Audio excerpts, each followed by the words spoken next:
Hello tout le monde, aujourd'hui on se retrouve dans mon nouveau podcast Ticket Backstage avec une artiste extrêmement talentueuse que j'aime et que j'apprécie beaucoup.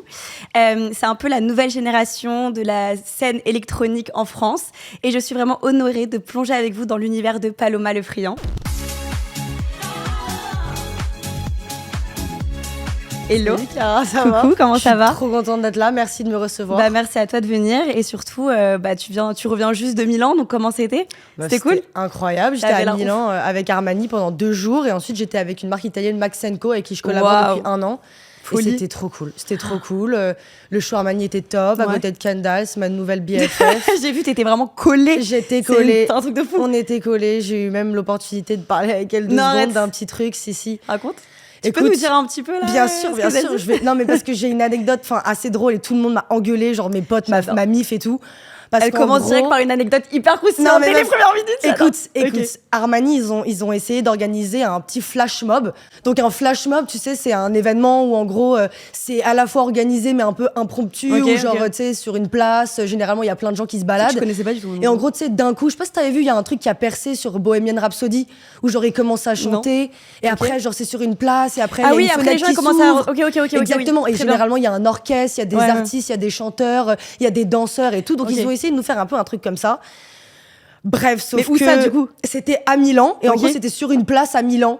Sauf que c'est sur une place où en gros il y avait une cathédrale énorme avec une énorme campagne Gucci. Mais attends, mais donc toi on te prévient pas, juste t'arrives comme ça? Ouais, en gros, la team Armani, on était tous au courant. Voilà, on va venir sur cette place, on va se poser, vous allez vous mettre un peu autour d'un piano et tout. Et en gros il y a un grand pianiste qui va venir, qui va jouer, donc cool.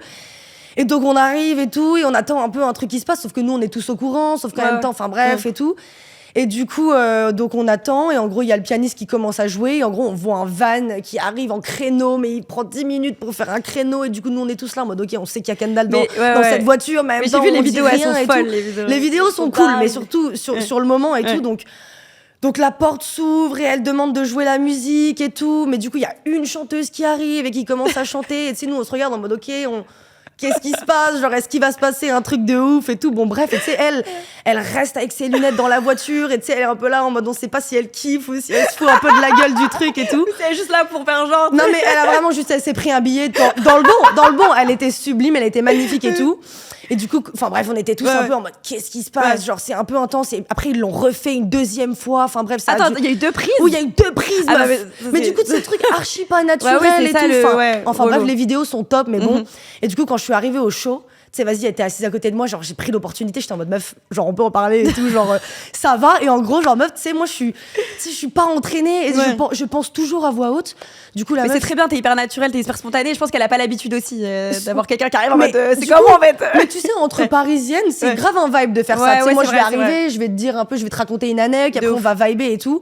Et du coup, je suis arrivée, je lui ai fait meuf, est-ce qu'on peut en parler et tout, ça va? Genre, est-ce que c'était cool pour toi? C'était comment de la voiture et tout? Et en gros, genre, tu sais, genre, d'une manière un peu débile, je lui ai dit, mais du coup, c'est comment? Genre, c'était pas un peu humiliant, tu vois? Et genre, tu sais, je dis ça, et elle me fait, non, ça va, et tout, c'était hyper cool, elle était contente, elle m'a dit, ouais, juste le fait qu'on l'ait fait 2 fois, c'était un peu gênant. Et quand je raconte ça à ma pote, elle me dit, mais t'as pas quand même demandé à Kendall Jenner si elle était pas trop humiliée? C'est pas, tu lui as pas dit ça. Genre, t'as pas fait ça. Non mais tu sais, moi je me suis pas rendu compte. Moi je voulais qu'on vibe, qu'on se raconte, qu'on rigole et tout. Et en vrai, elle a vite fait rigoler, mais bref, voilà. Et le mec entre nous, il était en mode, mais du coup, qu'est-ce qui s'est passé? Du coup, on a des briefs et tout. Mais après, il y a moyen qu'elle puisse pas non plus trop dire ce qu'elle pense aussi, tu vois. On sait jamais, il y a un petit micro à côté, tu sais, tu vois. Genre, en plus, t'es en frontal. Il y a une vidéo où, genre, où on voit, où je suis là en mode meuf, t'étais magnifique, mais c'est un peu tendu. All good. Non, mais je te jure, il y a vraiment la vidéo où je suis en mode ça va, t'étais top, mais bon, machin, et je suis hyper intense et elle sourit poliment, mais elle est un peu en mode meuf, enfin, ta gueule, genre. Même de là d'en parler, je sais même pas si c'est ok, tu vois, mais bon, on va le faire quand même parce que c'est une anecdote marrante. Donc. Non, mais honnêtement, au moins tu l'as tenté et en vrai, tu lui as parlé. Moi, dans mon livre, dans ta vie, tu auras cette anecdote-là à raconter et là, tu vois, tu la racontes, donc c'est génial. En vrai, ça va suivre toute ta vie, c'est trop bien. Ok, bon, du coup, je voulais savoir si tu voulais déjà un petit peu te présenter, parce que moi, je t'ai déjà présenté juste avant, mais je voulais voir un petit peu si tu avais quelque chose à dire sur aujourd'hui où t'en es dans ta vie, tes projets, voilà. Écoute, du coup, moi, je suis Paloma, enchantée. Je suis Paloma. Je suis DJ, aussi un peu mannequin. Je fais aussi un peu d'influence et tout. On est dans une génération où c'est cool, on peut prendre plein de casquettes. Tout se mélange et tout se mélange et tout. Donc c'est hyper cool. Donc j'essaie de faire plein de trucs à la fois. Je mixe beaucoup, surtout là cette année, ça commence j'enchaîne de ouf, c'est cool. Là, je vais en Suisse, après je vais à Barcelone, ensuite je retourne en Suisse, trop bien. Ensuite je vais en Italie et tout, je fais plein de trucs. Cet été, je retourne au Delta, cette fois toute seule. Arrête. Donc ouais, T'étais avec qui déjà mon père. Avec ton père, ouais, c'est ça. J'étais avec mon père sur la main stage. C'est ton frère ou ton père. Ok, J'étais avec mon père et tout, c'était trop cool. Et là, tu vois, qui me rappelle en mode meuf, on te veut tous seul cette fois et tout. Ils m'ont proposé la main stage. J'étais en mode non, les gars, je peux pas, genre vraiment, je peux pas faire la main stage. Je sais que toi, t'es un peu stressé, on va en parler juste après, mais ouais, le stress est intense. Le stress est intense. Et du coup, j'étais en mode non, mais mettez-moi sur une petite scène et tout, vous inquiétez pas, je vais vous faire un truc bien, mais une plus petite scène, s'il vous plaît, genre vraiment. Je comprends. Du coup, tu mixes sur une petite scène Delta, donc n'hésitez pas à aller la voir. Hein. Delta Festival, c'est le 24, je crois, juillet. Trop bien. Tu sais que j'ai jamais fait Delta d'ailleurs. Non, mais c'est hyper cool. J'aimerais trop venir un jour. Déjà, moi, je viens de Marseille, je suis née à Marseille. Bah, arrête, je savais pas. Bien sûr. Trop bien. Je suis née à Marseille, mon frère est né à Marseille, ma mère, toute sa famille et tout, on est du sud, donc je suis hyper contente d'être là-bas. C'est hyper beau, il fait beau, on est content. Il y a ma grand-mère qui est venue et qui était là en backstage, les mains en l'air et tout. C'était génial. C'était trop bien. Donc elle va le faire encore cette année, ça va être top. Moi, je pense qu'on a quand même quelque chose en commun toutes les deux. C'est qu'on a été un peu baignés dès notre plus tendre enfance, un peu dans la musique. Tu vois, je sais, moi, mes parents, moi, j'ai écouté de la musique depuis que je suis née partout. Dans la voiture, dans la salle de bain, à la maison. Je me rappelle, j'étais dans mon lit, j'entendais mes parents tout le temps avec de la musique à fond, avec leurs potes et tout. La belle vie. Bah voilà. Et en fait, je trouve qu'on a vraiment ce côté un peu où on a ce point en commun toutes les deux. Et je voulais savoir, aujourd'hui, ça fait quoi d'être la fille de quelqu'un qui a fait danser littéralement toute la planète, littéralement mes parents, mes grands-parents, je pense aussi un peu, et sûrement mes enfants, tu vois. Donc aujourd'hui, qu'est-ce que ça fait ? Est-ce que tu te rends compte aussi de qui est ton père, etc. Écoute, tu sais, moi, j'ai pas du tout grandi dans ça. Je sais aussi. En fait, j'ai passé la moitié de mon enfance entre Paris et Los Angeles, mais les années les plus importantes de ma vie à Los Angeles. J'étais dans un lycée français, au lycée français de Los Angeles, où les profs, les surveillants et tout, il y en avait quelques-uns qui connaissaient mon père, mais tu sais, c'était une école hyper privilégiée, tu vois, il y avait des fils d'ambassadeurs, des fils de footballeurs, des fils d'acteurs. Donc t'étais pas baignée dans ce côté un peu médiatique, français, c'était hyper chill, et on avait tous un uniforme, donc pas de signe extérieur de richesse, et c'était une école hyper familiale, donc moi, j'étais pas du tout au courant. Genre vraiment, je savais que mon père, c'était un grand artiste. Il était au bureau toute la journée. Je connaissais toute sa musique. Je danse sur sa musique depuis que je suis petite. Et oui, j'écoute de la musique à la maison, partout. Enfin, genre récemment, on m'a demandé c'était quoi ma première expérience de club. Et quand je dis que j'avais 6 ans, c'était à l'Amnesia, à Miami, Nouvel An 2011. C'est ouf. Et je suis genre derrière les platines sur la table comme en train de danser. C'est les vidéos sur Insta où t'as les bébés comme ça, comme des ouf. Je te jure, il y a une vidéo de moi dans ce club que je meurs pour retrouver. Vraiment, je cherche. Il faut absolument que je retrouve. Ok, il faut faire une annonce, retrouver tout de suite la vidéo de Paloma. Tu connais mon père, il a plein d'archives et tout, faut creuser, mais il y a cette vidéo quelque part, faut absolument que je la trouve. Mais du coup, oui, je baigne dans la musique et tout depuis hyper longtemps, mais Bob Sinclair, vraiment, j'étais pas du tout au courant. Et c'est quand je suis rentrée en France en 2018 et que je suis arrivée à l'école, et qu'en fait, les élèves et les profs en fait, ils venaient me voir en mode ah ouais, on t'attendait, genre ouais, tu sais, ils étaient en mode ah ouais, mais t'es la fille de Bob Sinclair, on t'attendait, on savait que tu venais et tout. Et j'ai fait 3 établissements scolaires en 4 ans. Je suis rentrée pour le début de la 3e. Et en fait, c'est vraiment dans le cadre scolaire que j'ai capté en fait les élèves, les gens qui venaient me voir, etc. En mode ah ouais, t'as vu, regarde ton père, etc. Et à cette époque-là, tu vois, mon père, il est devenu connu l'année où je suis née. Ouais. Donc en fait, moi, dès que je suis née, il était déjà dedans. Il était déjà hyper connu et tout. Donc j'étais pas trop au courant, et c'est avec le temps que j'ai appris. Mais t'as connu quand même le côté aussi ton enfance sans être un peu perturbée par tout ça. C'est génial, c'est trop bien. Au moins, t'as eu un peu de stabilité. C'était hyper chill, c'était pas direct. Tu vois, c'était pas du tout. Aux US, il était connu, mais pas tant que ça. Donc c'était vraiment chill. J'ai grandi hyper chill, et c'est quand je suis rentrée en France que j'étais vraiment en mode ah waouh. Et je crois que c'est mon frère, c'est Raph, qui m'a dit un jour. Je sais pas, on parlait d'une date en particulier, et tu sais, il m'a dit, mais vraiment d'une manière un peu naïve, innocente, il m'a dit, mais tu sais, Palo, genre, Paps, c'est quelqu'un, c'est une dinguerie. Et j'étais en mode, ah ouais, ok, genre folie et tout, trop bien et tout. Donc c'est avec le temps et le confinement, ce qu'il a fait pour le confinement. Ouais, mais de ouf. De travailler 12 heures par jour à remasteriser tous les sons. Je me rappelle, il faisait des lives où il mixait et tout. C'était trop stylé. Ma mère, c'est qu'elle regardait tout le temps.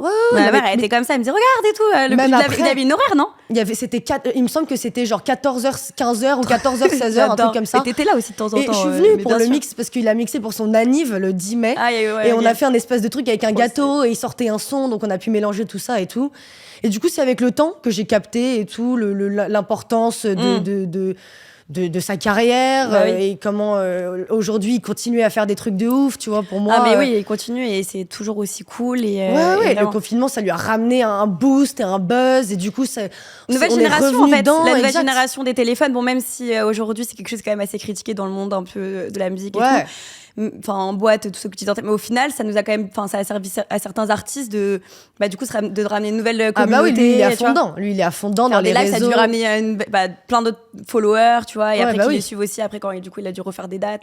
Et c'est marrant parce que tu sais le confinement, ce qui s'est passé à travers mes yeux, c'était en mode ok, c'est un genre, et no offense évidemment pour lui et tout, genre, mais c'est un artiste qui survit, qui est là depuis longtemps et qui essaye de faire sa nouvelle musique et tout. Et du coup, le confinement, j'étais en mode, ok, mon père, c'est un artiste qui survit. Oh putain, il a fait un truc génial avec le confinement, un tout nouveau truc en plus de ses tubes, en plus de ses performances. C'est intelligent. Et après ça, enfin, tu vois, il y a eu une nouvelle vague de trucs qui est arrivée. Et ensuite, nous, on a commencé à faire des trucs ensemble. Donc, tu sais, il y avait plein d'étapes. Tu vois, il y a eu plein de nouveaux trucs. Donc, c'était pas que les trucs à l'ancienne, tu vois. En fait, je pense que c'est plus facile aujourd'hui d'arriver que de se renouveler.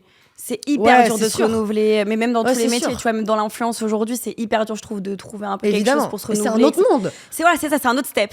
Il faut ramener d'autres personnes ou créer une fidélité avec ceux qui te suivent depuis des années. Totalement. Donc c'est hyper dur. Et en tant qu'artiste aussi, ton père, il doit suivre aussi les nouvelles tendances. Grave. Ce qui se fait aujourd'hui, tu vois, faut que ça soit mainstream, mais pas trop. Enfin, tu vois, c'est... Faut que ça soit un peu niche, tu vois, les gens ils hyper réfléchi, la story toute la journée il est là en mode trouve-moi une idée, qu'est-ce que je peux faire, il doit s'appuyer sur toi, c'est trop bien d'avoir des enfants, tu vois, tu dois l'inspirer aussi, il doit t'inspirer, tu l'inspires aussi en retour. Et en plus on est sur les réseaux et tout, c'est pas comme si on était complètement cachés de tout ça, on n'était pas sur les réseaux, on est grave, on est même en dehors de lui, on est exposé. Mon frère il travaille sur les réseaux depuis qu'il a genre 14 ans, moi j'ai Insta depuis hyper longtemps et tout, même si c'était pas relié à ça de base, c'était juste comme ça parce qu'aujourd'hui ton Insta c'est un peu ton CV. Complètement. Ouais, complètement. Du coup, même en tant qu'artiste, c'est fou en vrai de dire. Même en tant qu'artiste DJ, faut que tu gardes une belle image. Les marques et tout, ils demandent combien de followers, ils demandent c'est quoi ton profil, c'est fou. C'est fou alors qu'en soi, c'est un artiste, tu vois, il est pas censé normalement avoir besoin de ça. Mais c'est comme ça que t'as la visibilité sur ta musique. Tu fais une vidéo un peu cool où tu mets ton son en arrière-plan, ça fait des millions de vues, c'est un peu ce qui s'est passé. On en parlera peut-être après, mais ce qui s'est passé avec lui et moi dans la vidéo où on mixe et tout. Ouais, mais bon, c'est pas grave, c'est... Oh, c'est génial. C'est génial. Tu parles de quelle vidéo en fait? Tu sais, on a fait une vidéo en 2023 sur le Zamni Camarade. C'était une des premières vidéos qu'on a fait ensemble. Ouais. C'était une vidéo un peu à l'improvise où il me dit viens pour une promo et tout. Ça me dit grave un truc en fait. Ouais, c'est la vidéo qui a un peu commencé grave et qui t'a un peu mis un peu sur le devant de la scène. Exactement. Et d'ailleurs, j'ai une question. Dans ta famille, t'es la seule qui mixe ou il y a aussi d'autres personnes qui adorent la musique comme ta mère, ton frère, tu vois? Tout le monde, on adore tous la musique. Ça fait partie de la vie de tout le monde en général. Ma grand-mère, que ça parte des Rolling Stones, de Pink Floyd. Ça part de ta grand-mère aussi? Non, mais en fait, dans le sens où, genre, même ma grand-mère maternelle, tu vois, on est tous grave dans la musique, on adore la musique. Non, mais c'est intéressant. Partout, tout le temps. Et du coup, tout le monde. Et Raph, il mixe depuis qu'il a 12-13 ans. Mais ça, je savais pas du tout. Ouais, okay. il le commercialise, il le dit pas trop et tout, mais Raph, il est le premier à mixer de base à 12-13 ans avec son meilleur pote Jean-Marc. Ils sont DJ et tout. Et comment c'est venu, du coup, votre duo, tu vois? Avec Raph, bah écoute, tu vois, c'est en mode toi tu sais faire ça, moi je sais faire ça, on s'aime trop, viens on fait ça ensemble et tout. Ma cousine Chine, elle mixe aussi depuis 2 ans, elle mixe hyper bien. C'est une affaire familiale en fait, de ouf, un groupe. De ouf, on fait tous un peu notre truc et tout, et on a tous un peu notre style, mais en même temps on kiffe tous un peu les mêmes sons, du coup on arrive à se retrouver dans des mix et tout, donc c'est cool. En dehors de ton père, est-ce que du coup t'as d'autres inspirations, d'autres artistes qui t'inspirent aujourd'hui?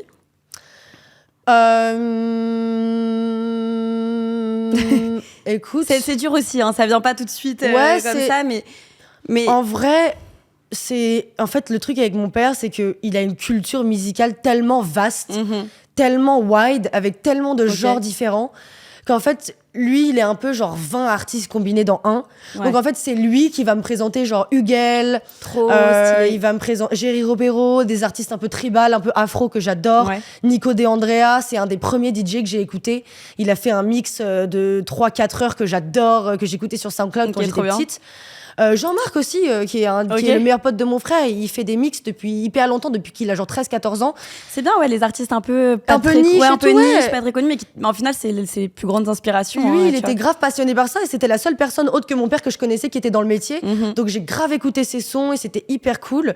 Et sinon, tous les grands, quand j'étais petite, c'était très Avicii. J'adorais Avicii. Je me souviens, quand il est mort, j'étais hyper triste. Moi, ça m'a choquée. Ouais, j'étais choquée. Je me souviens. Mais j'avais pas encore. J'étais trop petite pour comprendre vraiment ce qui s'était passé et pourquoi. Évidemment. C'est un truc de malade. C'est un truc de fou. Il a disparu du jour au lendemain et c'était vraiment. Je me rappelle d'un clip un peu en mode cow-boy, je sais pas si tu vois. Ouais, avec les deux sœurs. Ouais, les deux sœurs. Mais le clip, il était puissant, la musique était folle. Mais le clip, je me rappelle, je le regardais en boucle tellement il était intéressant en fait. Je me souviens. Non, il a fait plein de trucs et il a mélangé. Enfin tu vois, les images, les clips avec sa musique et tout. Il y avait toujours un vrai artiste complémentaire en fait. Il y avait toujours une leçon et tout, une petite histoire derrière, un truc de fraternité. Tu vois, dans ce clip par exemple, c'est les deux sœurs qui sont ensemble, la grande qui s'occupe de la petite et tout, plein de trucs. Mais il y a plein d'artistes et tout. Mon père, c'est lui qui m'a introduit un peu tous les artistes et après, moi, je trouve, et Raph aussi, il me montre tellement de trucs. C'est vraiment genre, on reste en famille. Moi, je vais pas mentir, je connais pas beaucoup de DJ. Ouais. Je connais pas beaucoup. C'est vraiment lui Raph et mon père qui me montrent un peu plein d'artistes différents. Et après, moi, je sélectionne et je les garde et je fais mes petites playlists avec et tout et je kiffe. Mais aujourd'hui, vraiment, Andy 4K, vraiment. Elle nous a fait un set récemment, genre c'était incroyable, c'était un truc un peu commercial avec des sons à la fois qu'on connaissait pas. Elle nous a mélangé un peu de house, un peu d'afro, un peu de chata et tout. Elle nous a mis du Théodora. J'adore. Vraiment, j'ai dansé genre 3 heures de set et c'était où? Et c'était au Tard. Au Tard, ok, trop bien. Et c'était un peu, je crois que c'était une des premières fois que j'allais et que vraiment j'étais assise, non, du coup j'étais debout derrière le DJ et j'ai dansé pendant 4 heures, elle m'a fait trop danser, j'étais trop contente. Et en plus je sais qu'elle peut mixer plein de genres différents et tout, du coup elle vraiment, j'adore cette meuf. Ouais, j'écouterai un petit peu, j'avoue je connais pas tant que ça, mais j'écouterai un petit peu. Et moi j'ai une question aussi, à quel moment tu t'es dit ok là je veux devenir DJ? Parce que je sais que t'as fait des études, t'avais un petit peu une vie à côté, on se connaît maintenant. Études, Ouais, je suis allée 3 semaines à l'Institut catholique de Paris pour nous faire une licence d'humanité, théologie, anthropologie, philosophie. Mais au moins, t'as voulu essayer, tu vois, t'étais là quand même. Je suis allée 1 mois à tout casser et c'était intéressant, mais bon, enfin, au bout d'un moment, j'étais dans un amphi avec 200 personnes à écouter un mec et j'étais en mode, mais en fait, je vais pas être prof de philo, donc c'est pas le thème. Et en fait, j'ai toujours vraiment trop kiffé la musique. J'ai fait de la danse, j'ai fait du piano, genre j'ai toujours, la musique, je savais que au-delà de ça, il y a un truc que j'ai toujours décrit à mon père, c'est une sensation de genre ça prend mon ventre et c'est une dinguerie. La vibration que ça crée dans ton corps. C'est vraiment ça et du coup, je savais que tôt ou tard, il allait se passer un truc. Quoi? Je ne sais pas. Je sais que je sais pas chanter, donc ça, tu peux le crosser de la liste déjà direct. Mais je savais que je voulais faire un truc et j'aimais tellement la musique et genre, même quand j'étais petite, mon père, il m'a toujours fait comprendre et même j'ai toujours senti que j'avais une petite oreille musicale, que j'entendais les sons. Même, je me souviens, genre, j'ai déjà donné des conseils sur un son à genre 12 ans à mon père, genre dans son cabinet, genre dans son studio, genre je suis déjà allée cabinet, le mec n'est pas médecin, genre. Non, je me souviens assis avec lui à son studio quand on était à Los Angeles et genre je lui disais ça sonne pas bien et tout. Mais et moi j'ai forcément 10 ans et le mec il est là en mode mais qu'est-ce que tu me racontes et en même temps il est hyper à l'écoute, il est en mode ok trop bien. Et en fait c'est cette vidéo qu'on a fait avec mon père en 2023, c'était en juin 2023, donc on était en train de promouvoir le Zamni Camarade. Et en fait, lui, il sait que j'adore l'afro, j'adore les sons tribales, brésiliens, etc. Donc, il m'a fait écouter T'aimes son. Tout ce qui est rythmé, toi, en fait. Exactement. J'adore les percussions et tout. Et il m'a fait écouter son en mode, écoute, je sais que tu vas kiffer son et j'aimerais bien que, genre, on fasse un petit truc de promo dessus. Et du coup, il m'a emmené au studio et tout. Et j'étais en mode waouh. Et j'ai regardé les platines. Et j'étais en mode putain, j'ai toujours été impressionnée par les platines. Et j'ai toujours voulu. Et tu sais, c'est un truc de patrimoine en mode bon. Et tu sais, après cette vidéo, donc j'ai kiffé. Tu sais, à ce moment-là, je ne savais pas du tout ce que ça faisait. Je ne savais pas du tout toucher une platine. Je ne savais pas du tout ce que ça voulait dire. Je ne savais rien faire absolument. Et du coup, ça m'a chauffé de ouf. Et j'étais en mode ok. Après cette vidéo, j'étais en mode ok, putain, j'ai kiffé. Juste le enlever, couper, nanana. Manier la musique. Plutôt... Ok. J'ai toujours été hyper. J'étais en mode ok. Je suis trop intéressée, j'ai trop envie et tout. Et pendant 1 an, j'ai beaucoup voyagé, j'étais beaucoup aux États-Unis et c'était toujours au fond de ma tête. Mon père, il m'envoyait plein de sons, donc j'étais en mode ok, putain, j'ai envie, je le sens, j'ai envie, mais en même temps, comment j'introduis le truc? C'est le métier de mon daron et c'est pas que le métier de mon daron. Mon père est pas boulanger, je lui dis un jour que je vais faire des pâtisseries, tu vois. C'est en mode. Je suis la fille d'un des plus grands DJ français et j'ai envie de me lancer. Donc comment je ne sais même pas par où commencer. Est-ce que c'est possible? comment, par où, est-ce que je lui en parle, est-ce que je sais pas et tout. Et ouais, et tu peux retarder un peu le truc parce que t'appréhendes beaucoup aussi. J'appréhendais, c'est ça. J'appréhendais d'eux, je savais pas trop par où commencer. Ça prend du temps aussi de dire ok, là c'est bon, je me lance. Tu sais, rien que pour ce podcast-là aussi, ça fait peut-être 1 an, 2 ans où je me dis que je vais vraiment rapporter un aspect. Ça n'a rien à voir, mais c'est un peu le même truc où vraiment je me dis je suis stressée et tout. Et en fait, de montrer un peu ma personnalité, etc. Et en fait, je retardais jusqu'au moment où vraiment il faut que tu te lances. Sinon, tu te lances jamais, tu vois. Et... Comment arriver dans les bonnes conditions? Arriver, voilà, par où commencer? Genre, moi, je veux montrer la bonne version de moi, la bonne image, je veux dégager le bon truc, je veux évidemment que les gens parlent et parleront toujours, donc ça, c'est OK. Mais bon, comment faire en sorte que ce soit le plus fluide possible, en fait, en même temps de ces questionnements? Mon père, après cette vidéo qu'on a fait, avec le temps, a un peu capté que, tu sais, lui, c'était encore une fois un artiste qui survivait. Il faisait plein de vidéos sur Insta. Il a toujours mélangé un peu l'humour, le côté un peu cul, évidemment, parce qu'il est très comme ça. Humour un peu intense et tout, et plein de vidéos comme ça. Et en fait, il a un peu capté que de faire un truc, cet aspect un peu familial, un peu père de famille, avec sa fille. Et les gens ont adoré. Et moi, je suis derrière lui depuis que j'ai 6 ans. Donc, faire la meuf derrière les platines, à danser et groover avec sa musique, c'est un truc que... C'est presque mon métier. Quand j'étais petite, je voulais être gogo-danseuse. Quand j'étais petite, je voulais être gogo-danseuse parce que voilà, j'étais en mode non, mais moi, je serais pas DJ, je serais juste la meuf qui danse. Tu vois, de base, c'était ça. Ouais. Et en fait, avec la musique et tout, j'étais en mode ok, non, mais peut-être que en fait, je peux danser et mixer en même temps, donc ça peut être cool. Tu commences par danser, après, tu poses une petite main, la deuxième. Exact. Tu vois, tu t'introduis un petit peu, même pour toi, tu vois, c'est rassurant. C'est un peu ce qui s'est passé. En fait, en même temps que moi, je me questionnais sur comment je vais pouvoir introduire le truc, mon père, il m'a un peu pris sous son aile en mode ok, pendant que t'es en train de réfléchir, tu vas te mettre derrière moi et moi, c'est bon pour ma promo, c'est bon pour mon truc. Donc, c'est cool et on va faire ça ensemble et tout. Au début, moi, tu vois, j'ai pas trop questionné le truc. J'étais en mode c'est cool. Et après, avec le temps, j'ai vu que c'était un peu intense. La surexposition sur les réseaux. Moi, je voulais un peu le faire de mon côté, mais du coup, en fait, je savais même pas mixer. Et en fait, j'étais à côté de mon daron, je dansais et vas-y, il me disait bon, vas-y. Et j'avais les bases minimum. Donc, enlève la loupe, monte le son. Tout ça, et en fait, avec le temps, les gens, ils ont commencé à me voir en tant que DJ. Ouais. Alors que fallait que tu suives, en fait. Moi, j'étais pas DJ. Tu t'es prêt à ton propre jeu, mais c'est ce que tu voulais. Tu vois. C'est ce que je voulais, et à la fois, genre, ça m'a mi-freiné, ça m'a mi-forcé, mi-freiné, parce que du coup, j'étais en mode, ok, donc, je suis en train d'apprendre sur le tas, sauf que je suis en train d'apprendre sur le tas avec un mec qui est mondialement connu, et en plus, les gens, ils ont été, genre, comment dire, ils ont été... Dans le positif ou dans le négatif?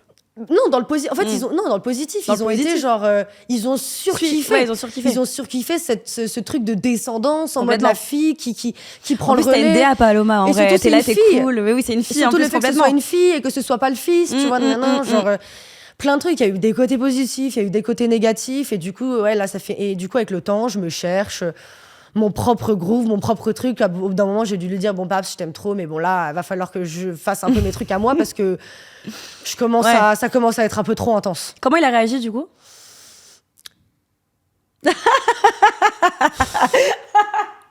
Ça va, on est entre nous.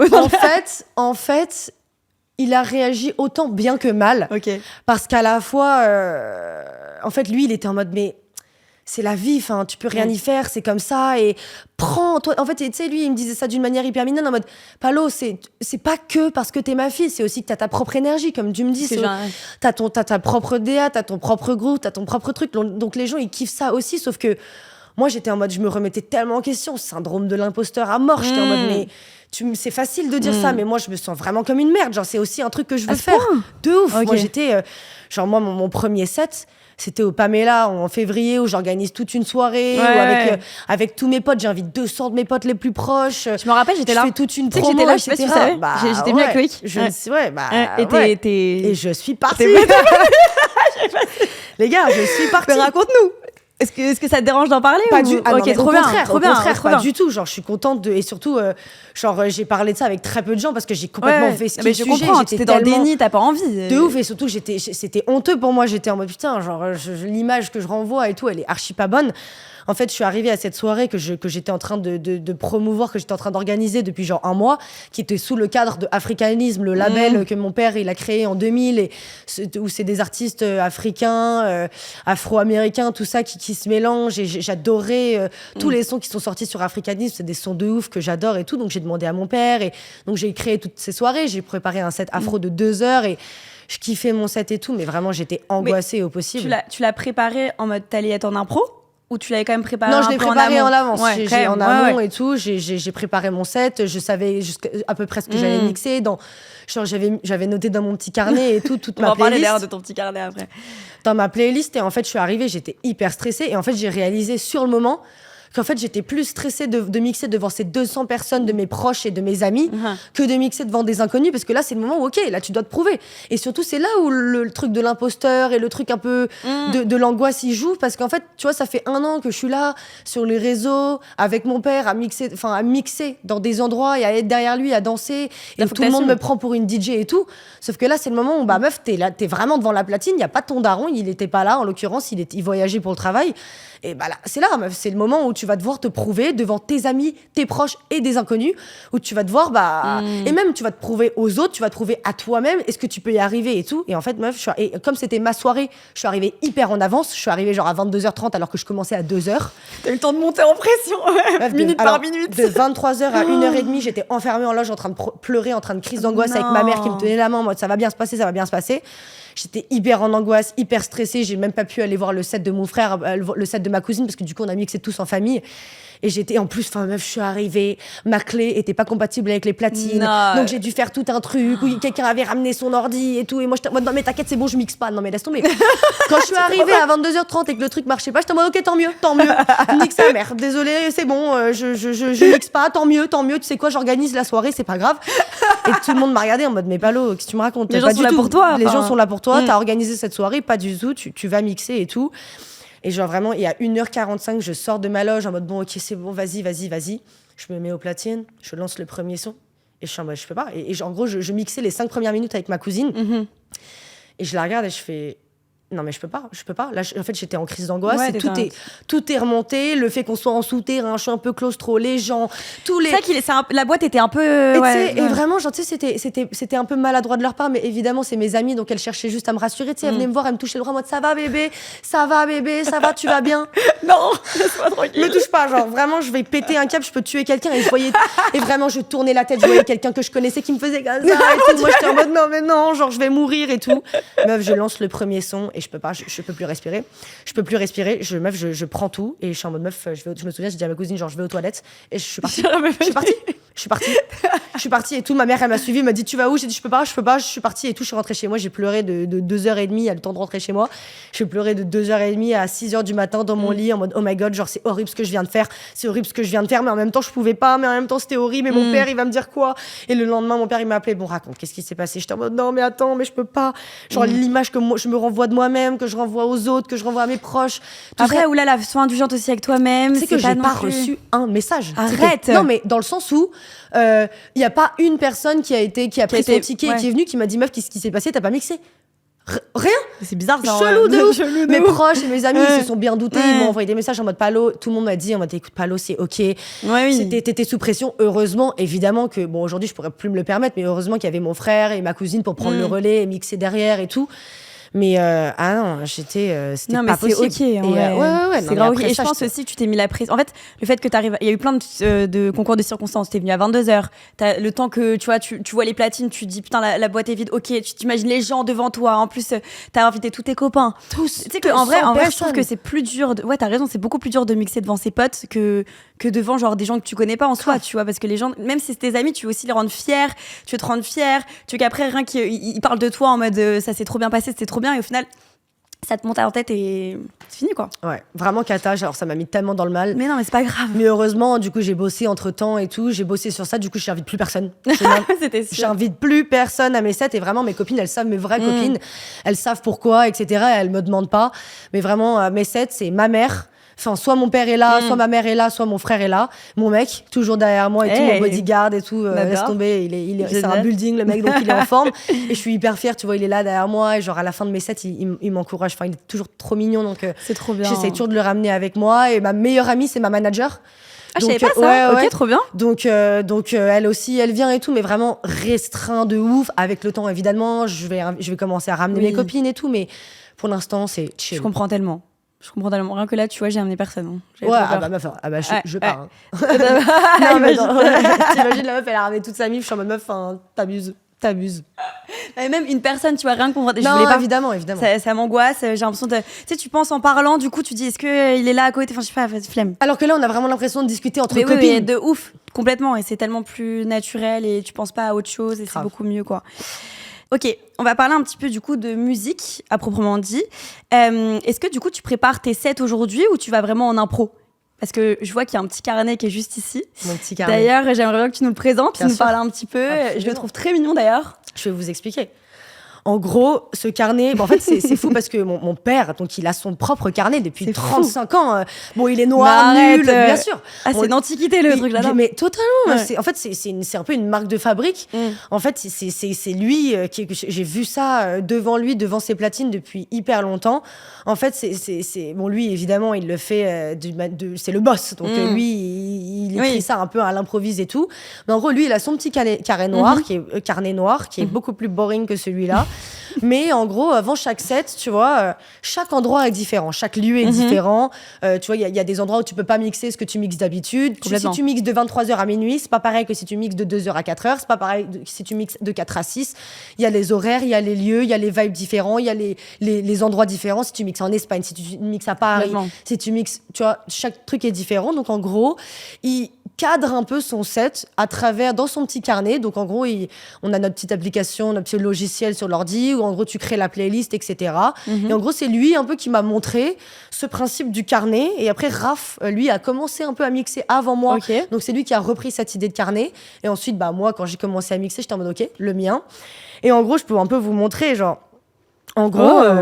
Tu vois, donc t'as un peu le nom de la date. T'as le nom, tu vois, là, c'est quoi? C'est Medellin. Ouais, j'ai mixé au Medellin. T'as mixé au Medellin? Ouais. Marrant. Là, il y a un mois et quelques. Mais c'est leur délire un peu la house comme ça, Medellin? Ouais, grave. C'était beaucoup plus... Écoute, c'est un pote de mon père qui m'a dit, écoute, viens, on a 1h30, un créneau un dimanche soir et tu mixes ce que tu veux. Non mais moi tu me dis t'arrives, tu mixes ce que tu veux, je suis très intéressée de savoir ce que t'as mixé. C'était trop bien. Bah écoute, j'ai mixé, franchement tu vois là le début c'était hyper, en fait j'ai commencé en house, j'ai enchaîné avec un peu d'afro, je suis retournée en mode deep house et j'ai fini en deep afro. Et tout c'est grave mélangé et tout, ouais, j'ai un peu mélangé, du coup les gens je les amène un peu dans mon truc. Et donc tu vois t'as le nom de la date, donc tu vois là Armani, j'ai fait un petit set pour eux là. En fait c'est comme une histoire. Exactement. C'est une histoire que t'écris. Okay. Exactement. Et en gros, donc, en fonction du début de mon set et de la fin de mon set, j'écris un peu mes sons, soit dans l'ordre, soit pas dans l'ordre, les trucs qui iraient bien ensemble, etc. Et je le pose devant moi. Et après, tout peut changer sur le moment, tu vois. Donc tu fais des modifs en mode attends, grave, non, je fais pas des notes. Tu prends le petit crayon et évidemment que j'amène pas mon stylo et tout, donc là quand je prépare un peu mon set dans le sens où je me pose, je crée ma playlist, je suis en mode ok, qu'est-ce que j'ai envie de mixer pour cette soirée, par exemple 2 heures de mix, c'est à peu près 40 sons, je crée des playlists, je mets les 40 sons à peu près que je veux jouer. Moi j'aime pas, Raph il est grave en mode improvise, j'enchaîne les sons que je veux et tout. Moi j'aime bien préparer mes sets, savoir ce que je vais mixer, savoir et tout. Vas-y. Mais j'ai une question, du coup tu laisses ton carnet ouvert?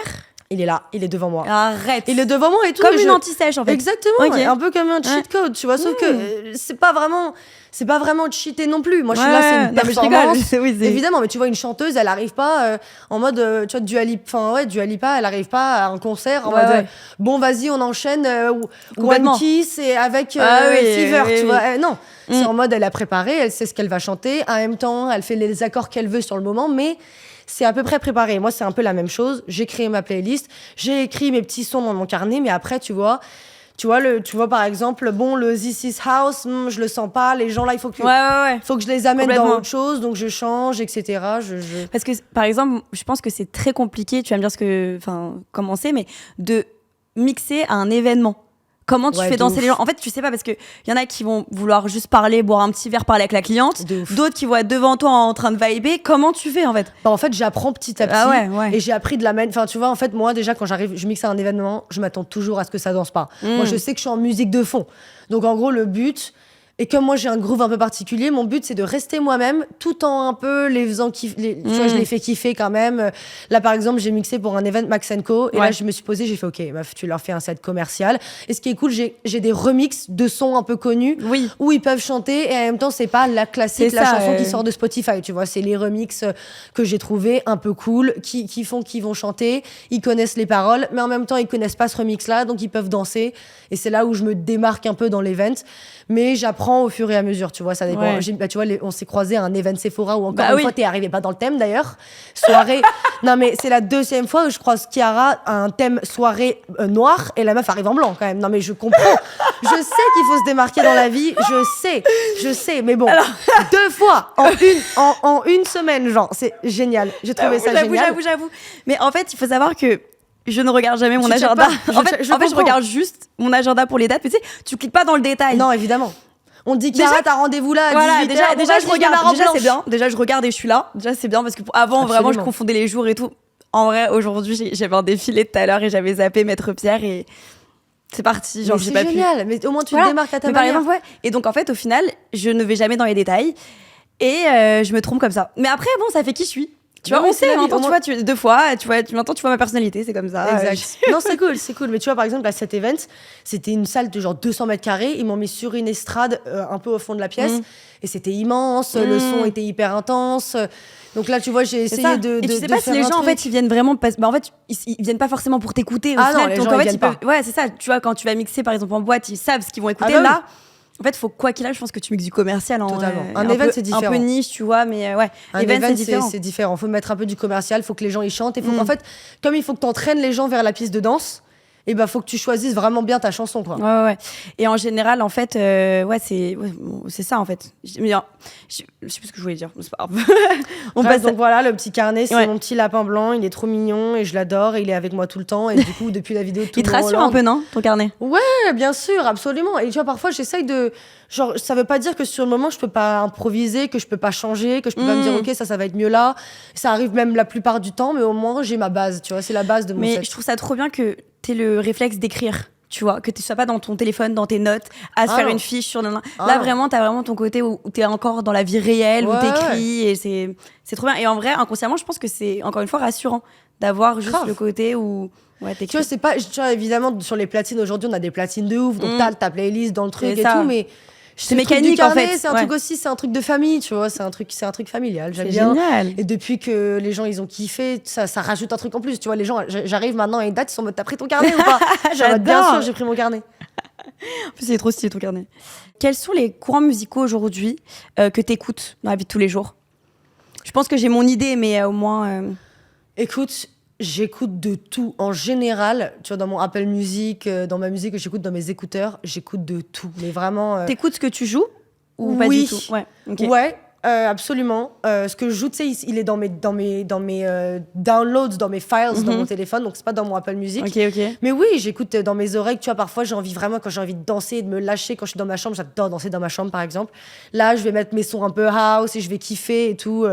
Je vais m'imaginer en set et du coup, je groove et tout, et je suis trop bien et tout, donc c'est cool. Mais sinon, après, vraiment, ça varie tellement. J'écoute des sons...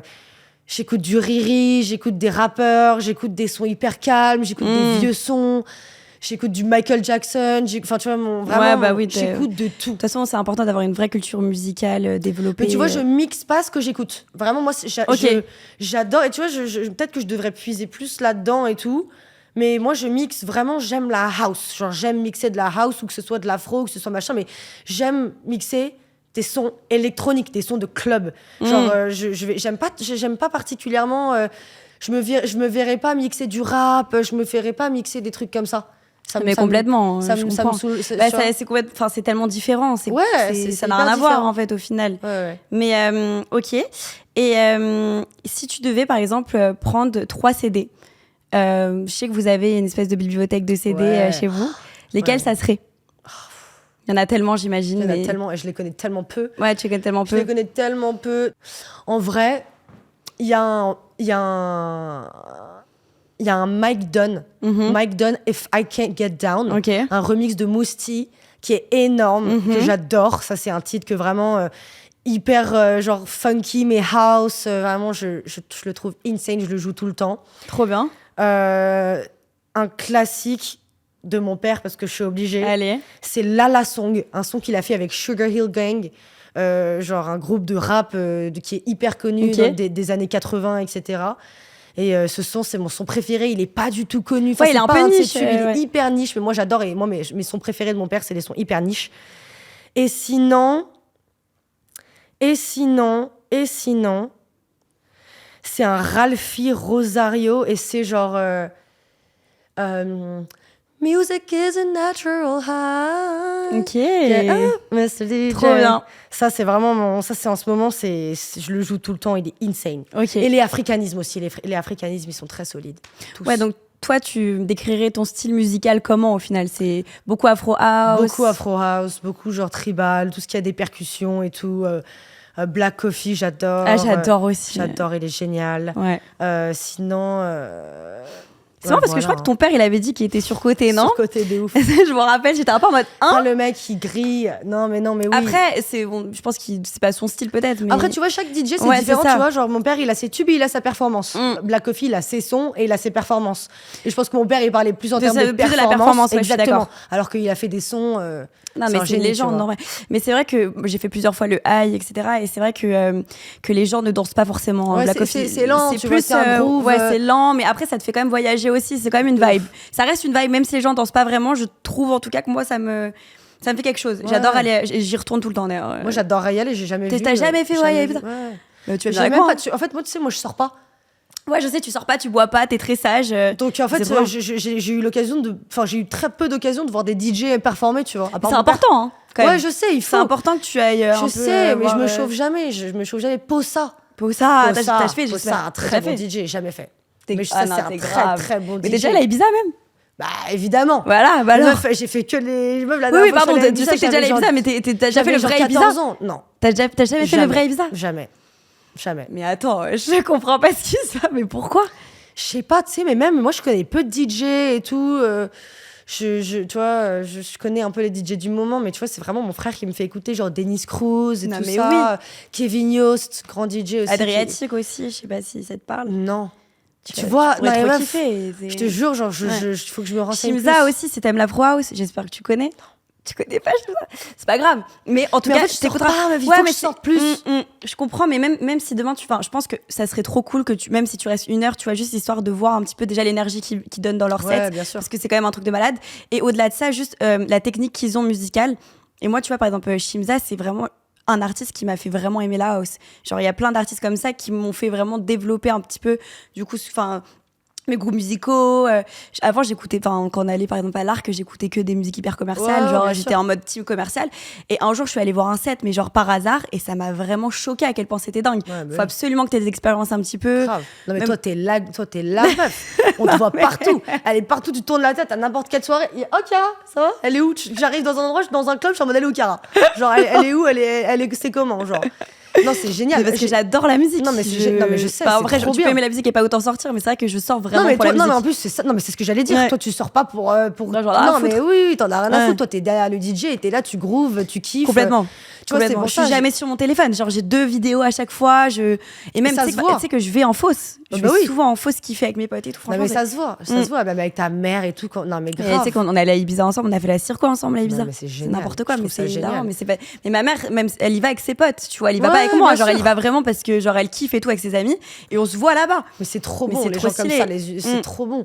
Si tu sais que, tu vois, moi je t'invite quelque part, genre je sais que toi tu vas être là pour la musique et tu vas groover, et à la fin tu vas me dire meuf trop bien, ce titre-là. D'ailleurs, il faut que je t'invite à un truc après. Hey, secret? Non, pas du tout. En fait, c'est hyper restreint, mais en gros, je mixe dans une chambre d'hôtel, dans une suite, avec mon père au Brac. Genre dans une chambre d'hôtel, et en gros il y a une capacité pas énorme, mais on va inviter des gens cool, des gens qu'on aime et tout, et on va faire un truc un peu cool, on mixe en peignoir. Arrête, je te jure, j'adore. Donc ça va être insane, un truc un peu familial. Il a toujours la vision sur ce genre de trucs. En vrai, au final, il est connecté de ouf, ton père. Franchement, faut avoir l'idée. Faut avoir l'idée de se dire ok, je vais mixer avec ma fille. Il est plus sur internet que moi, il suit plus les trends que moi. Le mec il me dit non mais ce son il marche de ouf, je l'entends partout en ce moment, je suis en mode ah ouais putain, moi je dors, moi à 22h je suis couchée. Non mais t'es une mamie, ça va pas du tout, on va te réveiller un peu là. Genre je vais kiffer le cocktail occasionnel, mais non mais tu vas venir avec moi à Ibiza. Ouais, allez. Je te jure. En vrai vraiment, faut vraiment que tu fasses au moins une circo, au moins j'ai fait. Arrête. Circo Loco, Deep House Bible, j'ai fait à New York. Trop bien. Mais meuf. Oui, mais c'est encore différent que la circo. Non.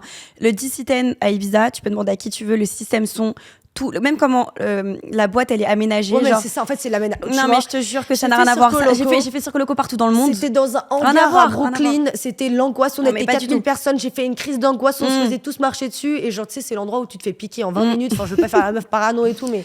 Non. Tu sais jamais, tu vois. Non, mais je suis d'accord. Honnêtement, je l'ai fait aussi, Circo Brooklyn. Ah ouais? Il y a 2 ans. Ouais. 2023. Mais moi aussi. Arrête. À New York. Oui, complètement. Bah oui, complet. Il y avait Rampa, Blondie, et tout. Oui.